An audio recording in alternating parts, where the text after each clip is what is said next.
The dungeon was colder than Winterfell's crypts, and Ned Stark had never hated stones so much. The silence here wasn't the kind he knew from the snowy north.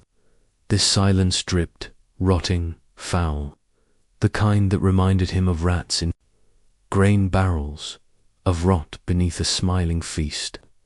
He sat in chains, filthy beard overgrown, pride chipped away day by the stench and the loneliness. He thought of Sansa, of Arya, of Robb, already a man before he should have had to be. He thought of how his honor had damned them all. Then came the soft footsteps, whisper light, silk brushing against stone. "I hope you're not too uncomfortable, Lord Stark," said the spider. Varys stood at the gate, face as unreadable as ever, his voice like honeyed oil poured on cold steel. Ned didn't look at him. "You've come to see the last breath of a fool." "No," Varys said gently. "I've come to offer the fool a second breath." That made Ned look up. "You know why you're here. You know who placed you here. You know how this ends. Unless I lie, bend the knee, call Joffrey the true king," Ned said bitterly. Varys tilted his bald head. "Yes, a lie to save your daughters. A lie to buy you time. A lie that could save the entire realm." Ned barked a dry laugh. "I won't trade one truth for 1,000 deaths." Varys moved closer, his voice lowering. "Then what of Sansa? She pleads for your life daily. Cersei wants her married off. Arya is missing. Do you think honor will protect them now? Or Robb, gathering his bannermen? The North may rise. But the game being played here, it will devour them all before their horses cross the neck." Ned didn't answer, but the shadows in his eyes shifted. Varys knelt, surprisingly close for someone so feared. "What if I said I could help you escape? That we fake your death? That we smuggle you out through the tunnels of Myga's holdfast? And in return, you help me stop what's coming?" "What is coming?" Ned asked slowly, suspicion sharp. Now, Varys looked at him with rare vulnerability. "Chaos. Joffrey is unstable. Cersei rules through fear. Stannis will bring fire and wrath, Renly charm and pride, and far in the east... Dragons breathe again." Ned frowned. Dragons. Not just fire, blood, prophecy. The realm will be torn apart unless someone smart-hand Morel gets ahead of it. "I have spies, secrets, whispers, but I need a sword, a name. I need a Stark." The silence between them grew heavy. Finally, Ned said, "If I do this, I don't do it for you, or your whispers. I do it for my girls, and for the realm." Varys smiled faintly. "Good. Then we begin tonight." Ned's fake execution was a masterpiece of illusion. On the day of the so-called mercy, when Joffrey screamed off with his head, the crowd surged forward in bloodlust. Sansa screamed, the sept trembled, but the sword that fell was already dulled, the executioner bribed, the stand rigged. A doppelganger's head was raised, already dead from poison, and beneath the sept, Varys moved with Ned through ancient tunnels once dug by Myga the Cruel. "You'll be buried to the world," the eunuch said, "but free to shape it." Ned wanted to vomit, to cry, but he kept moving. By nightfall, he was gone from King's Landing, and Varys whispered to a stunned Sansa, "Your father died with honor. Never forget that. In the north, ravens flew." But no word of Ned's escape reached Robb.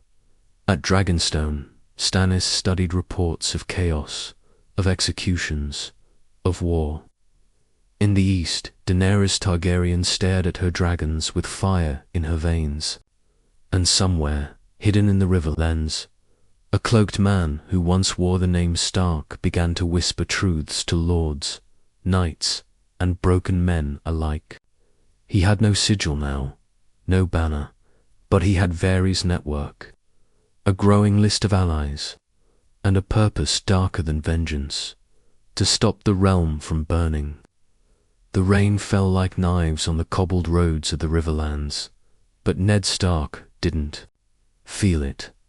His cloak soaked through, boots caked in mud, he rode like a ghost. No banner, no retinue, no direwolf at his side, just a lone man moving through the shadows. He had spent 2 weeks hiding in a decaying mill house near Harrenhal, where Varys a gentle one-eyed sellsword named Thorn brought food and whispered news of the war to come. Every raven brought fire. Robb Stark had called the banners. Tywin Lannister was mobilizing. Stannis had declared himself king. The realm was crumbling. Ned could only listen, jaw clenched, heart splitting. He'd written letters sealed in the language of spies and carried by Varys' birds 2 trusted lords, Blackfish Tully, Howland Reed, Seer Beric, Dondarrion.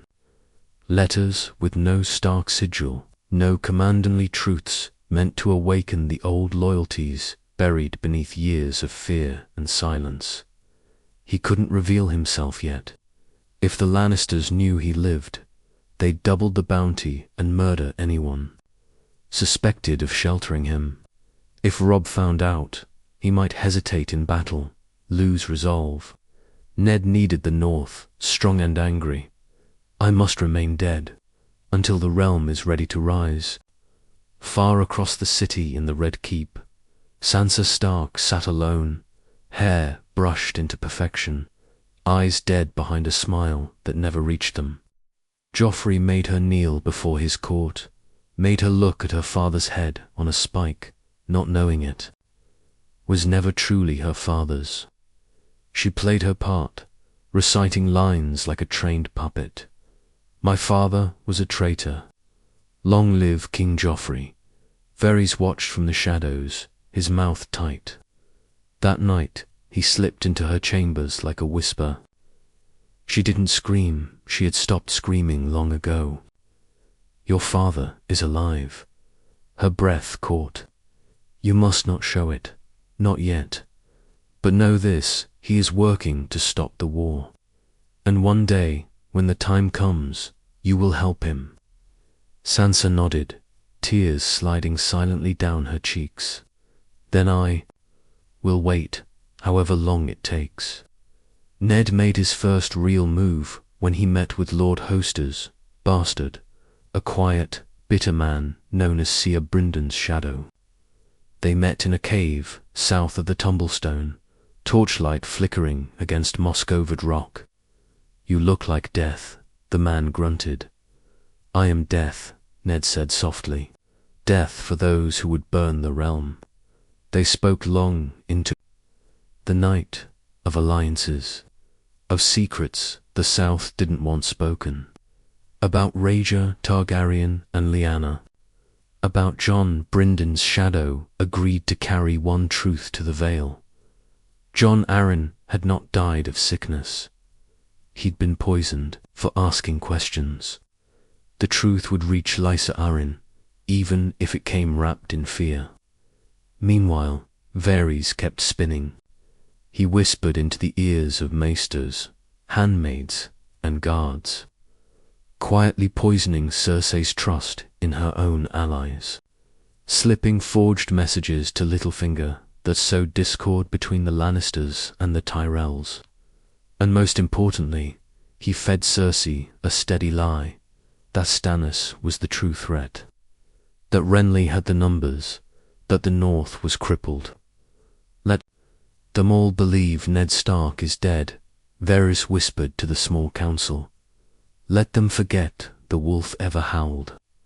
Only Grand Maester Pycelle looked uneasy, but even he feared Varys too much to speak. Weeks passed, then a month. War consumed the realm. Robb Stark won his first battles. and the riverlands bled under Lannister fire. Catelyn wept for her daughters, blind to the web being spun around her, and in the shadows Ned moved again. He met with Beric Dondarrion's men, who had turned from soldiers to outlaws to rebels. The Brotherhood without banners welcomed him cautiously. Throes of Mere blinked at the man they thought long dead. "You should be a ghost," he muttered. "I am," Ned said, "and I need your swords." They gave them. He was no longer just a fugitive. He was building something, quietly, carefully, a resistance in the cracks of the kingdom. Then came the night that changed everything. Thorne returned with new word from Varys. Joffrey plans to marry Sansa within the month. He said. Ned's knuckles turned white. And Arya. Thorne shook his head. Still missing. Varys has every rat sniffing for her. Nothing yet. Ned stood. Looked to the cracked map of Westeros he'd been working on with the Brotherhood. Pins marked danger. Safe houses. Rebel cells. "We strike soon," he said. "I've waited." "Long enough." Thorne raised a brow. "Strike where?" Ned Stark's eyes burned. "King's Landing." "I'm going back." The last time Ned Stark had walked through the gates of King's Landing, he'd been the newly appointed hand of the king.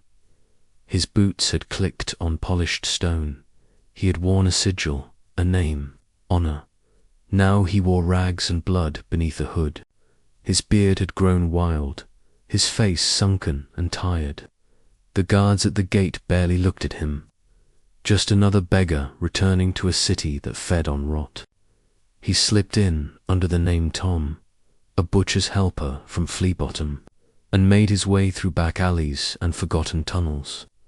Varys had arranged everything: disguises, papers, even a temporary face coated with a foul-smelling salve. That puffed up his features just enough to make him unrecognizable from a distance. Inside the walls of the Red Keep, a different war brewed. The small council had fractured into silent hostilities. Littlefinger was playing his long game. Pycelle was doddering, selling half-truths to both Queen and Council. Cersei, too drunk on power to see the cracks forming beneath her, had begun alienating her own allies, and Joffrey was beginning to enjoy cruelty. Varys greeted Ned beneath the city in the old Targaryen tunnels, where dragon skulls once lined the black stone walls. "You shouldn't be here," Varys whispered. "I have to be," Ned answered.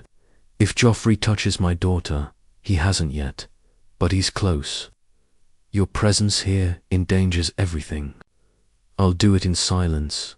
No blade, no move. Just a father's eyes reminding him that the dead still watch." Varys sighed. "You're playing a game you still don't understand." "I understand this," Ned snapped. "My daughters are not pawns. Not anymore." The spider gave a faint nod. "Then we move quickly." Sansa sat in her room, staring out at the sept where she had been forced to kneel, where her father's head still sat now sun-bleached and buzzed by flies. Her fingers trembled as she tried to sew, each stitch another cut across her memories. The knock was gentle. She didn't look up. "I don't want lemon cakes," she said. The door creaked. No answer. Then came a whisper. "You look like your mother." Her heart stopped.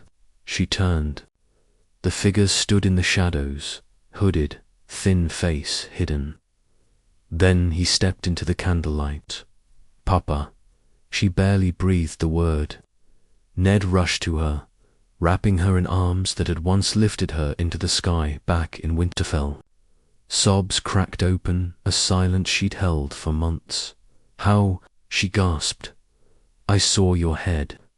I watched. It wasn't me," Ned said. "But it was meant to be, and if I'm caught now, it will be. I don't care. Stay here. just for tonight. Please, he pulled back, placing a hand over her heart. You must keep playing the role, obeyed Joffrey. Be the scared little bird he must never suspect. But I'm not scared anymore, she said through tears. Not now. Ned looked at her, proud and broken all at once.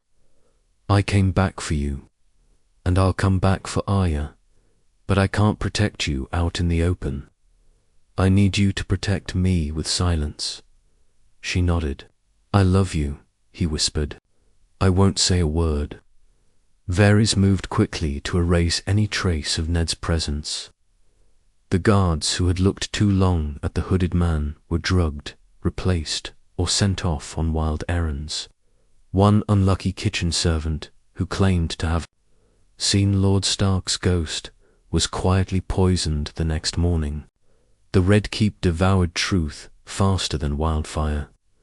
But not all secrets stayed buried. One night, Seer Marin Trant visited Sansa's chambers, wine-sick and cruel. You're to wear a new dress tomorrow, he said, leering.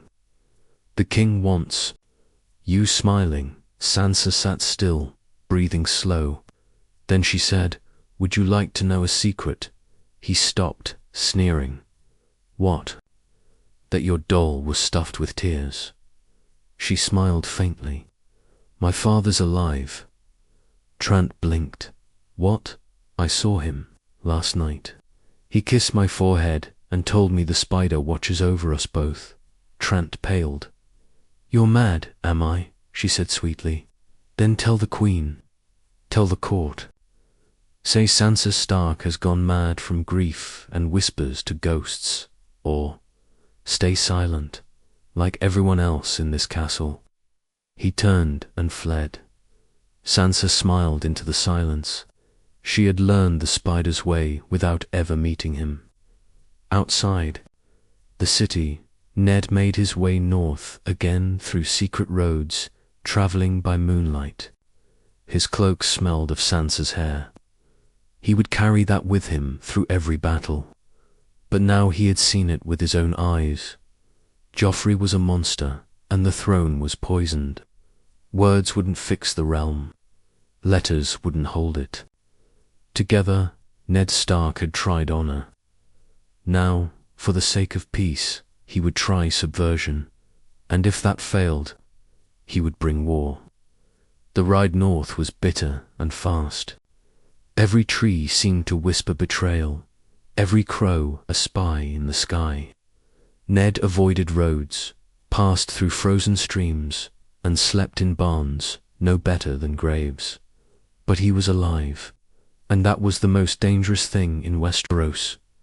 By the time he reached Riverrune's outskirts, he was greeted not with swords, but silence.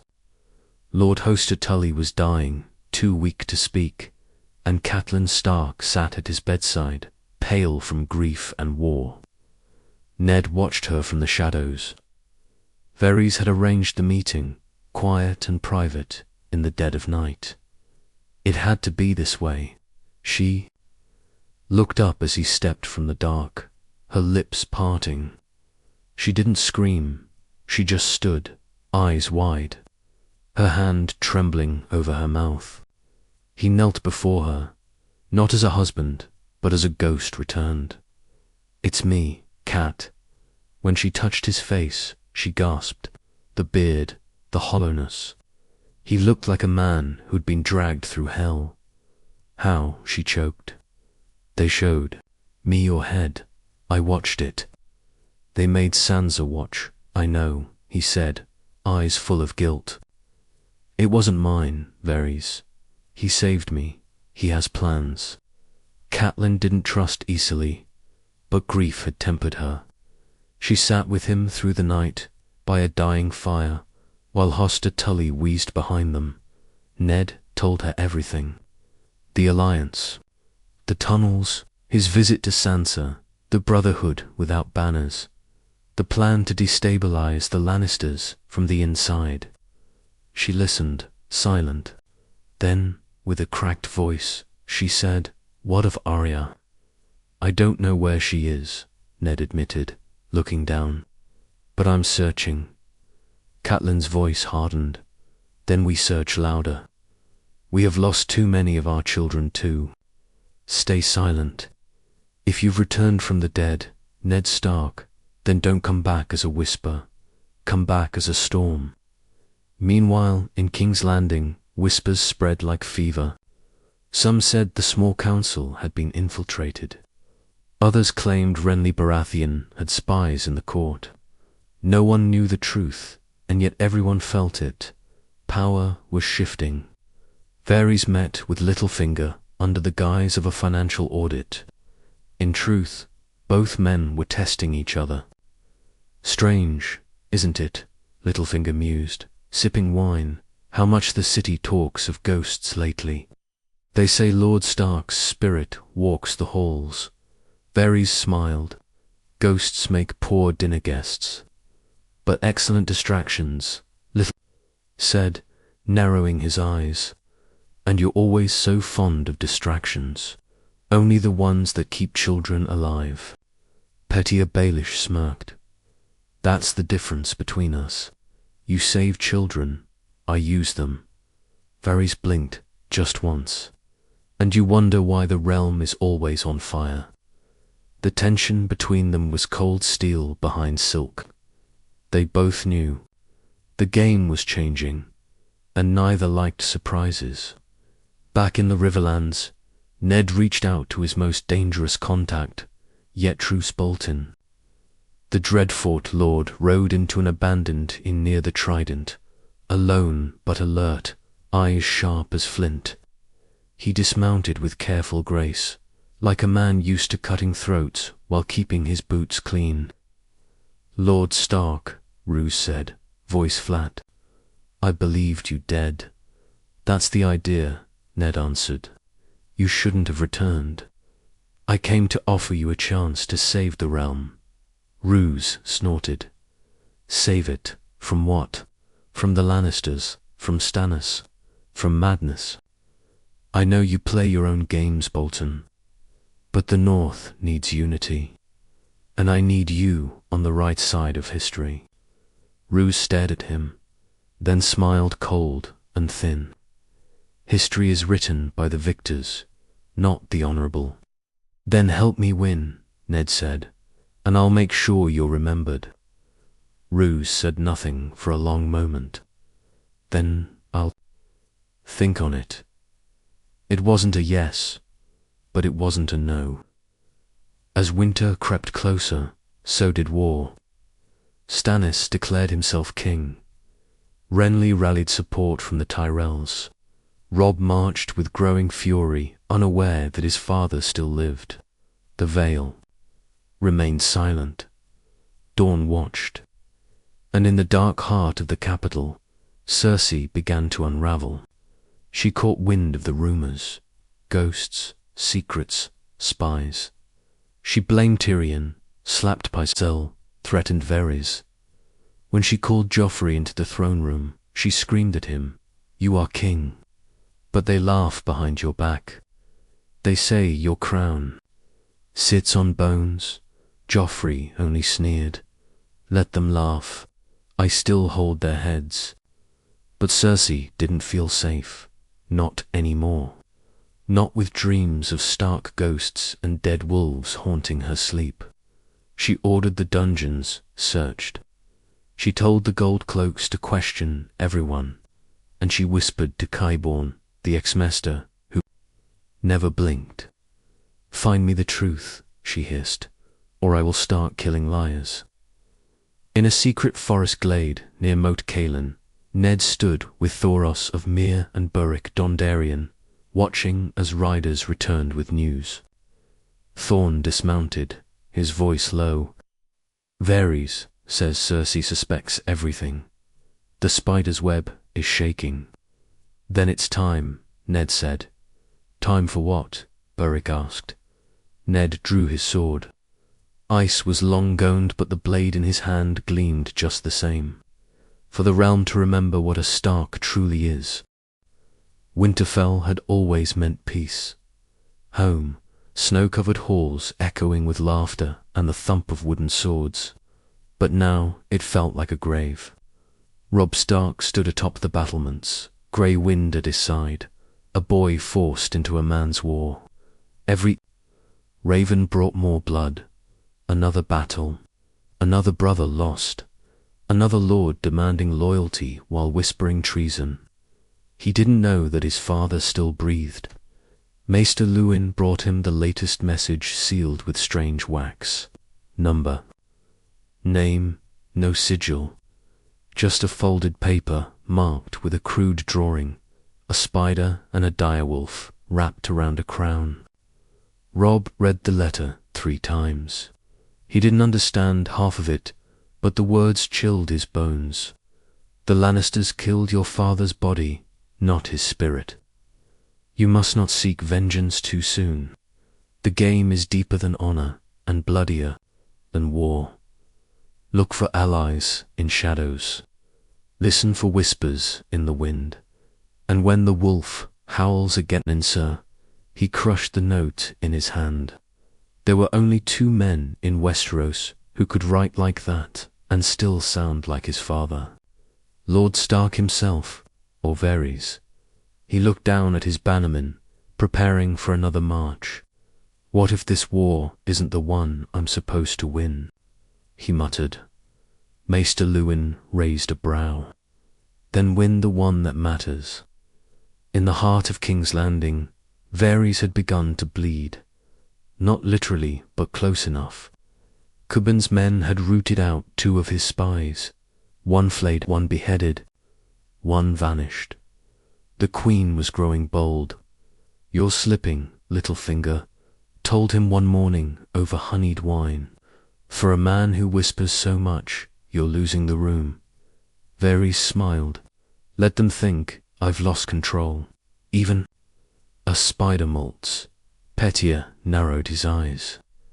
Are you planning something, Varys? I'm always planning, the eunuch replied, but you should worry more about the quietest players. They tend to strike loudest. Meanwhile, deep in the Riverlands, Ned Stark prepared for his boldest move yet, uniting the scattered rebel. Lords before Robb made another push south. His alliance with Beric, Dondarrion and the Brotherhood had already given him a base of operations, small, mobile, hidden. But they needed more swords, more eyes, and one big symbol to light the fire across the fractured realm. So he made the journey to Howland Reed, his oldest, most secretive ally. Through swamps and haunted trees, he found the Crannogman's fortress of grey towers and living vines. When Howland Reed laid eyes on him, he fell to one knee. My lord, we thought you were dead. I was, Ned said, but I need your voice now, your knowledge, your truth. They talked long into the night of Rager, of Lyanna, of Jon Snow. He's not a Snow, Howland whispered. Not truly. You know that. I know, Ned said, voice tight. But the realm doesn't, and if they find out too soon, he dies. The realm dies with him. So what do? We hold the truth until it can save not destroy. Howland nodded, and until then, we build something that can outlast kings. That something began as scattered fires, small uprisings in Lannister-held towns, grain shipments lost mysteriously in the Reach, Frey patrols ambushed in the night, all with one calling card left behind, a white direwolf scratched into stone or scorched into trees.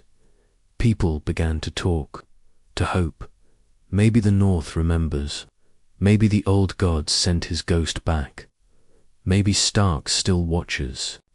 But every move came at a price. Roose Bolton, still undecided, sent a message to Tywin Lannister in secret. The wolf's ghost breathes. I can bring you his head for a price. Tywin read the note and smiled. Starks, always too noble to stay dead. He ordered 3 assassins, north.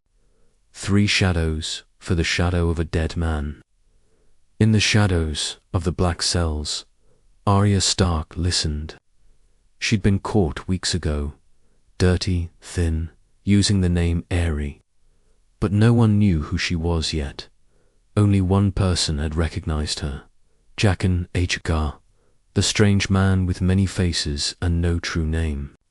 You are no one, he told her, but also someone very important.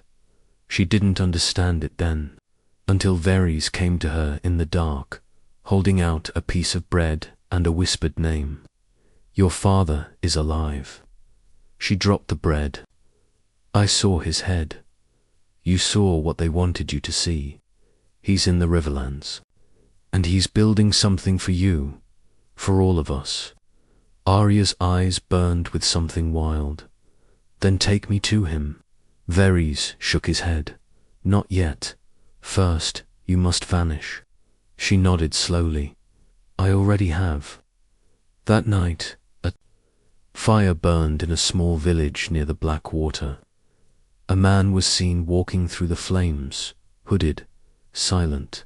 The guards who saw him were dead by morning. On a nearby wall, scrawled in blood, the wolf still watches. The air in the Riverlands had changed. It wasn't just smoke and blood anymore. It was something heavier, more ancient, rumors, symbols.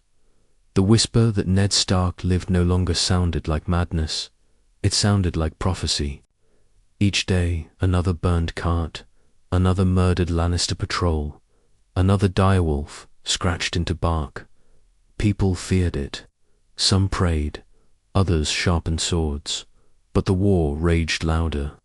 Robb Stark pressed deeper into the south. The young wolf. They called him Nalbold, wrathful, victorious. But he was bleeding men faster than he could replace them. For every battle won, a family lost a son. And still, he didn't know the one man who could steady his hand still walked Westeros in secret. Varys had kept the lie intact, but the cracks were showing. And Ned Stark knew he could not hide much longer. In a ruined keep west of Harrenhal, the Brotherhood without banners prepared for something bigger than a raid. Ned stood before of Mir Burek, Dondarrion, and a dozen lords from fallen houses, broken men with no banners left to follow. He looked them in the eye, no longer a lord, no longer a hand, just a man with nothing left but his will. We cannot win this war in open battle, he said. The realm bleeds because men with crowns treat it like a game board. We need something more than swords, we need truth. Fire burns, fear spreads, but truth lasts. He unrolled the parchment. The plan was simple, insane, and necessary. We take King's Landing from the inside. Thoros blinked. You mean to storm the Red Keep? No, Ned said. We don't need to storm it. We break it, brick by brick, with whispers, with poison, with the lies they've fed us turned against them. Burek scratched his beard. You sound like Varys. I sound like a man who's tired of watching children die while lions roar over their corpses. Back in the capital, Sansa played her part so well it frightened the court. She curtsied, she smiled, she wore the dresses Cersei picked. She praised the king's beauty while watching Joffrey torture birds in the gardens. But inside her, something had changed. She was no longer a scared girl. She was a Stark, and she knew her father still fought for her. Somewhere, that strength gave her poison in her smile, fire behind her eyes. She heard rumors, too, from frightened servants, from guards who drank too much. One name kept appearing in whispers, the Dead Hand. No one knew who he was, a leader of rebels, a ghost. But he left signs, freed prisoners, burned tax wagons, planted parchment filled with secrets in brothels and sept secrets only Ned Stark could have known. Cersei tried to stop it, but fear doesn't die easy, especially when it wears the face of a man you thought you killed. Arya Stark had vanished completely. Jaqen H'ghar led her into the woods one evening and never came back with her. Some said she'd died. Others said she'd become a shadow, a ghost like her father. No one could say for sure. But the killings started soon after. Correa found dead with no marks, only a coin in his mouth. A bannerman of House Clegane drowned in his own tent, no witnesses. A sept loyal to the crown went up in flames, and always the same sign left behind, a small white stone, cold and smooth. The North remembers. Ned received one final message from Varys, slipped into the hands of Beric's scout by a faceless beggar. The Queen moves against Tyrion. Your window is closing. You must act soon. Tyrion, the one Lannister Ned had almost trusted, the one man still keeping Joffrey in check. If Cersei removed him, the city would fall into madness. No checks, no logic, just fire. Ned met with Beric and Thoros again. This time there was no debate. We move within 7 nights, he said. Varys will do his part. The tunnels beneath Magar's holdfast still exist. We'll use them, Beric smirked. You're planning a coup in the capital. I'm planning to end a war before it destroys everything. Catelyn Stark, back at Riverrun, received word through a silent rider. A note with a single line: Ned will rise. The dead will speak. Keep the North still. She burned the message, then locked herself away in her father's old solar. She ordered the ravens kept silent. Robb was not to know not yet. He had to march forward with rage in his heart, steel in his hand. Catelyn wept that night, not for fear, but for the world they might still save. 7 nights later, in the dead of night, 3 groups moved through the capital like wind. One through the tunnels beneath the Red Keep, one through the sewers of Fleabottom, and one, dressed as gold cloaks, walked right past the Lannister barracks. At their center was a man with a hood, older, slower, but no less dangerous. Ned Stark had returned to the city that tried to kill him, not as a prisoner, not as a hand, but as the ghost of a kingdom, the last hope of peace. The tunnels under the Red Keep smelled of old blood, damp stone, and betrayal. Ned Stark moved like a shadow through them, sword in hand, not ice, which had been melted down by Lannister hands, but a simple, unmarked blade given to him by It felt wrong in his grip, lighter, colder, but tonight it would have to do. Varys met him near the base of the old dragon pit, dressed in servant robes, candles flickering over his smooth, unreadable face. You're late, the spider whispered. I'm old, Ned said, and I'm not used to sneaking. Varys smiled faintly. No, you were never a man of whispers. But tonight, we all must be. They didn't waste time. Varys led the way down deeper tunnels that only a handful in Westeros knew existed, paths built by Maegor the Cruel, designed to hide and kill kings. Stone steps, false walls, lever-triggered doors. Behind them, 20 men from the Brotherhood without banners followed silently. Faces painted, blades dulled, cloaks soaked to muffle movement. Once we breach the inner wall, Varys said as they climbed, your target is the Tower of the Hand. Tyrion will help you. He's expecting our signal. I trust him, Ned said quietly. Varys looked over his shoulder, surprised. You do? No, Ned said. but I trust what Cersei will do if he's gone. Atop the Red Keep, in the Tower of the Hand, Tyrion Lannister sipped sour wine and watched the stars. He looked drunk, half asleep, and uninterested, but his guards knew better. He hadn't blinked in hours. He was waiting. Bronn sat across from him, sharpening his blade lazily. Still think this plan is worth it? Tyrion shrugged. Would you rather be ruled by a drunk boy king with a god complex and a mother who thinks wildfire is a parenting tool? Bronn smirked. Fair enough. Then it happened. A single light flickered in the distance. A lantern behind a slit. Well, just once. Tyrion stood up. Therein. He tossed Bronn a second blade. Try not to stab the wrong side. My head's only useful while it's attached. Ned's group split into two. Varys stayed behind to misdirect the guards dressed now as a common rat catcher. He slipped between patrols with lies on his tongue. Ned, Beric, and 6 men ascended the inner corridor, killing no one unless they had to. The goal was not chaos, it was to remove the rot without setting the entire city on fire.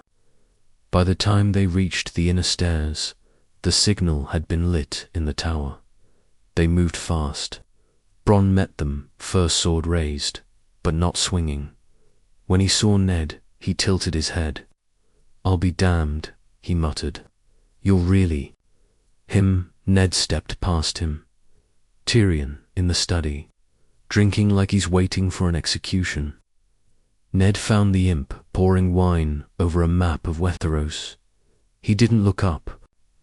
I always suspected Varys had a backup plan, Tyrion said. I just didn't think it would have a beard and a ghost story. I need 10 minutes, Ned said. You have 5, Tyrion replied. And after that, the whole keep starts to notice the air smells like rebellion. They didn't go for Joffrey that night. Killing him would have lit the city on fire and made a martyr of a monster. No, the goal was different, to shatter the illusion of Lannister control. Beric's group released 3 political prisoners, from the dungeon's lords silenced by Cersei for speaking against the war. Varys leaked letters implicating Pycelle and Littlefinger in falsified reports of troop counts and forged decrees. Tyrion activated his own network of spies to start fires in the right mouths. By morning, half the court believed something had shifted. No battles, no deaths, just a shift in wind. A king without teeth. A queen who suddenly seemed scared. Joffrey, of course, raged. He screamed at the small council, demanded heads, accused his mother, slapped Sansa for smirking during breakfast. Cersei watched it all, lips pressed tight, hand twitching toward her wine cup. She knew, somehow, she knew Ned Stark had something to do with it. She cornered Varys that evening. You're too quiet, she said. Something's wrong, I feel. It Varys gave his practiced bow. My queen, I assure you, nothing is wrong that wasn't already rotting. Don't play coy, she snapped. You smell like secrets. He smiled faintly. That's because I bathe in them. She slapped him. He took it with grace. Then she leaned in, eyes wild. If I find out he's alive, if even one whisper proves it, I'll burn this city to the ground. Varys smiled wider. Then I suppose we must all pray that no one tells you the truth. Ned left before dawn. By the time he disappeared back into the tunnels, the capital was choking on uncertainty. He had planted doubt, pulled threads, freed voices. The first true crack had been struck, but he knew this was just the beginning. The realm had not yet heard him speak. Not truly. He was done being a ghost. The realm was a table covered in spilled wine and blood. Every corner whispered of kings, queens, bastards, ghosts. But no one had heard Ned Stark speak not truly. Not publicly, not in a way that couldn't be hidden or silenced. Not yet. That was about to change. He stood in the Godswood of Riverrun under a bleeding red tree, surrounded by a circle of men who had every reason to distrust each other. The Beric, Howland, Red, Blackfish Tully, a few old bannermen who had sworn oaths to House Stark before the world lost its mind. Even a shadow sent by dawn, curious and silent. Ned looked at them, one by one. Then he spoke. We've lost everything because we trusted names, banners, sigils. I did. I trusted honor would protect my family. I trusted Robert to be just. I trusted a crown to hold back madness. And I was wrong. Silence. I should have lied sooner, fought smarter, chosen my children's lives over a dead man's secret. But I didn't. He stepped forward. I won't make that mistake again. He unrolled a map of Westeros. Red ink, dozens of locations, marked not armies, voices, letters, secrets. This isn't a war of swords anymore. This is a war of truth. And I have enough truth to shatter every throne in this kingdom. He looked to Howland Reed. Tell them. And Howland spoke quiet but certain. Of the Tower of Joy, of Lyanna Stark, of Rager, of Jon Snow, of the lie Ned had protected his whole life. Gasps, murmurs, rage. But why? Berwick asked. Why hide it for so long? Because the realm wasn't ready, Ned said. If the wrong man found out, Jon would die. The tower would return in fire. The North would be torn apart again. And now? Blackfish asked. Ned looked to the horizon. Now we let them know who they've been fighting beside. In the north, Jon Snow stood in the courtyard of the Fist of the First Men, breath clouding in the icy air. He'd been summoned from the wall under orders that bore no signature, only the old Stark seal pressed into wax and ice. He'd never expected. Who was waiting for him? Uncle Benjen, he asked. The first ranger stepped forward from the shadows, half alive, half ghost. Not me, he said. Another man stepped from the trees, grey, weathered, alive. Jon's sword fell from his hand. Father. Ned Stark wrapped his arms around his son. Not his bastard. His blood, it's time, Ned whispered. Jon trembled. Time for what? To stop being a secret. Varys knew it couldn't stay hidden anymore, so he made it impossible to ignore. He had the truth carved into raven scrolls and sent across the realm. Each one carried the words, "The North remains silent, but the dead hand speaks." And attached was a letter signed with one name, Eddard Stark. It told the story, the whole story, of Joffrey's illegitimacy, of Robert's assassination, of Lyanna, of Jon, of Cersei's crimes, of the false trial, of the lie that nearly destroyed the realm. Each lord who read it dropped the scroll like it was on fire. In dawn, Prince Doran read it twice, then summoned his captains. In the Vale, Jon Royce demanded Lysa Arryn explained herself. In the Reach, Lady Olenna simply muttered, so that Old Wolf had teeth after all. In King's Landing, chaos exploded. Cersei tried to have Varys arrested, but the eunuch had already vanished. Tyrion, surrounded by unrest, barricaded the Tower of the Hand and sent a message north. Your move, Ghost of Winter. The Gold Cloaks didn't know who to obey anymore. Some sided with the Queen, some vanished. Some began painting direwolves on their shields, and Sansa, as she walked into the throne room one morning, dressed in black, hair braided like a Stark for the first time in months.